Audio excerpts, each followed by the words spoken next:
ಶಾಂತಿಯನ್ನು ಅನುಗ್ರಹಿಸಿ ಡಾಕ್ಟರ್ ಶ್ಯಾಮ ಶಿವಶಂಕರನವರ 3 ಜನ ಗಂಡು ಮಕ್ಕಳಾಗಲಿ ಸೊಸೆಯರಿಗಾಗಲಿ ಮತ್ತು 3 ಜನ ಹೆಣ್ಣು ಮಕ್ಕಳಾಗಲಿ ಶ್ಯಾಮ ಶಿವಶಂಕರನವರ ಮಾರ್ಗದರ್ಶನದಲ್ಲಿ ಉತ್ತಮವಾದಂತಹ ಸಂಸ್ಕಾರವನ್ನು ಹೊಂದಿ ಅವರು ಕೂಡ ಮುನ್ನಡೆಯಲಿದ್ದಾರೆ. ತಂದೆಯವರ ಆದರ್ಶ ಗುಣಗಳು ಆ ವಂಶದಲ್ಲಿ ಇನ್ನಷ್ಟು ಮತ್ತಷ್ಟು ಬೆಳೆದುಕೊಂಡು ಬರಲಿ.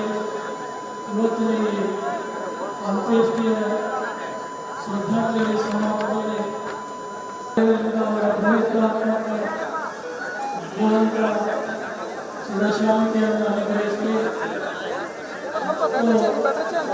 ಡಾಕ್ಟರ್ ಶ್ಯಾಮ ಶಿವಶಂಕರನವರ 3 ಜನ ಗಂಡು ಮಕ್ಕಳಾಗಲಿ ಸೊಸೆಯರಿಗಾಗಲಿ ಮತ್ತು 3 ಜನ ಹೆಣ್ಣು ಮಕ್ಕಳಾಗಲಿ ಶ್ಯಾಮ ಶಿವಶಂಕರನವರ ಮಾರ್ಗದರ್ಶನದಲ್ಲಿ ಉತ್ತಮವಾದಂತಹ ಸಂಸ್ಕಾರವನ್ನು ಹೊಂದಿ ಅವರು ಕೂಡ ಮುನ್ನಡೆಯಲಿದ್ದಾರೆ.